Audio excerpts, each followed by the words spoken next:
ইসমাইল হোসেন সাহেব আপনাদের এদিক সেদিক ঘোরাফেরা করছেন, আপনারা অযথা এদিক সেদিক ঘোরাফেরা না করে এখনই ওয়াজের প্যান্ডেলে চলে আসুন। আসসালামু আলাইকুম ওয়া রাহমাতুল্লাহি ওয়া বারাকাতুহু।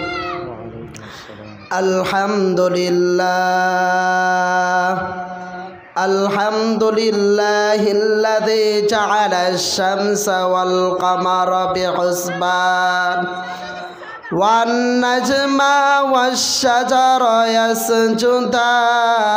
ইয়াসজুদান وفضل زمانا على زمان كما فضل مكانا على مكان وإنسانا على إنسان ونشهد أن لا إله إلا الله وحده لا شريك له ونشهد أن محمدا عبده ورسوله أرسله بالحق بشيرا ونذيرا وداعيا إلى الله بإذنه وسراجا منيرا أما بعد فأعوذ بالله من الشيطان الرجيم بسم الله الرحمن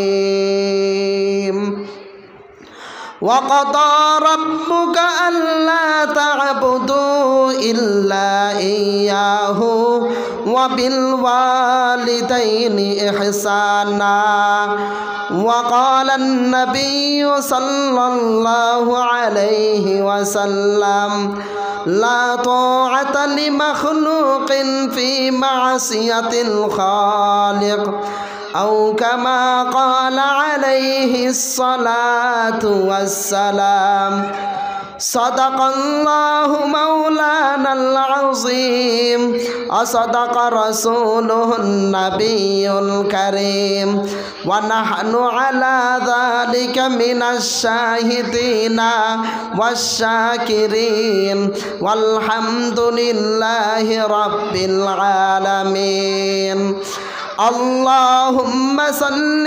على محمد وعلى آل محمد كما صليت على إبراهيم وعلى آل إبراهيم إنك حميد مجيد اللهم بارك على محمد وعلى آل محمد كما باركت على إبراهيم وعلى آل إبراهيم إنك حميد مجيد بلغ العلا بكماله كشف الدجى بجماله حسنت جميع خصاله صلوا عليه وآله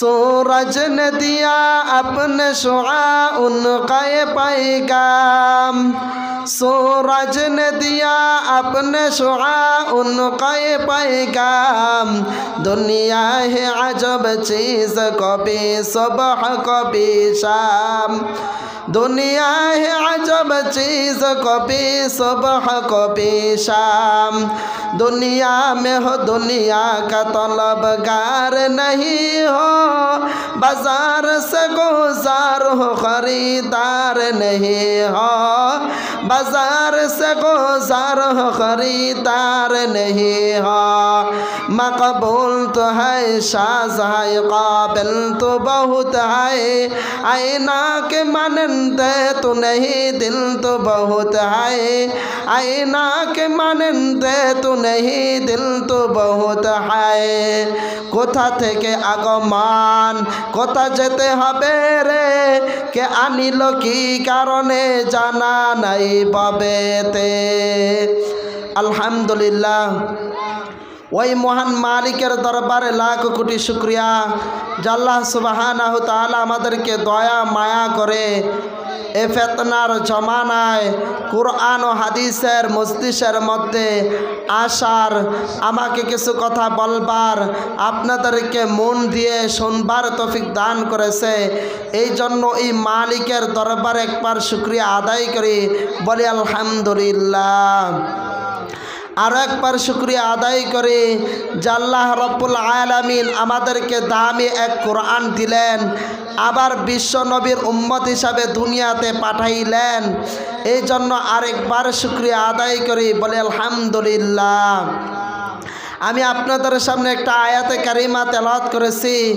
আল্লাহর নবী সাল্লাল্লাহু আলাইহি সাল্লামের অসংখ্য হাদিস থেকে একটা হাদিস পড়েছি। আল্লাহ যদি চায় এই আয়াতের এবং হাদিসের ওপর কিছু কথা বলার চেষ্টা করব ইনশাআল্লাহ।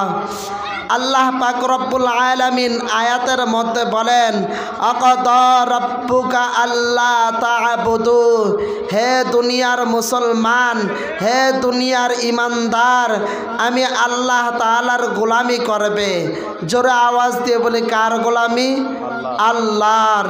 বলে আমি আল্লাহ তাআলার হুকুম আদায় করবে, সেজদা দিলে আমি আল্লাহর পায়ে সেজদা দিবে, আর কারো পায়ে সেজদা দেওয়া চলবে না। যেহেতু আল্লাহ তাআলা আমাদেরকে সৃষ্টি করেছেন, আল্লাহ তাআলা 3 বেলা নেয়ামত খাওয়াইতেছেন। 27 নম্বর পারা 2 নম্বর পৃষ্ঠার মধ্যে আল্লাহ পাক রব্বুল আলামিন বলেন, ওয়ামা খলাকতুল জিন্না ওয়াল ইনসা ইল্লা লিয়াবুদুন। আল্লাহ পাক রব্বুল আলামিন বলেন, মানুষ এবং জিন জাতিকে আমি আল্লাহ তাআলা সৃষ্টি করেছি ইল্লা লিয়াবুদুন, শুধু আমি আল্লাহ তাআলার গোলামি করার জন্য, আমি আল্লাহ তাআলার ইবাদত করার জন্য। এটাই আল্লাহ তাআলা বলতেছেন, ওয়াবিল ওয়ালিদাইনি ইহসানা। আল্লাহ তাআলা বলেন, আমার ইবাদতের পর, আমার গোলামির পর তোমরা আরেকটা করবা, সেটা হলো তোমরা বাবা মায়ের সাথে উত্তম আচরণ করবা। জোরে আওয়াজ দিয়ে বলি, কথা কার? আমার আল্লাহর। আল্লাহ পাক রব্বুল আলামিন বলেন, সবচাইতে মানুষের মধ্যে নেয়ামত হলো বাবা মা। আজকে আমার আপনার বাবা মা আছে, এই জন্য আজকে নেয়ামত বুঝতেছি না। যখন আমার আপনার বাবা মা দুনিয়া ছেড়ে চলে যাইবে, তখন বুঝে আসবে এই নেয়ামতের কত কদর। এই জন্য আমাদেরকে নেয়ামতের কদর করতে হবে। আল্লাহ পাক রব্বুল আলামিন বলেন, ওয়াবিল ওয়ালিদাইনি ইহসানা, পিতা মাতার সাথে উত্তম আচরণ করো, ভালো ব্যবহার করো। তোমার বার্ধক্য অবস্থায় যদি, তোমার মৃত্যুর আগ পর্যন্ত তোমার মা বাবা যদি বার্ধক্য চলে যায়, তারপরও তাদের সাথে খারাপ আচরণ করবে না, এমন আচরণ করবে না তারা শব্দ বলবে আর তুমি ধ্বংস হয়ে যাইবা। আল্লাহ তাআলা বলেন, তাদের সাথে উত্তম আচরণ, ভালো ব্যবহার করবা। ওয়াবিল ওয়ালিদাইনি ইহসানা, এবং তাদের সাথে ভালো ব্যবহার করবা। কেন করবা? বলে এই মা বাবা তোমাকে আমাকে 10 মাস 10 দিন গর্ভে ধারণ করেছে,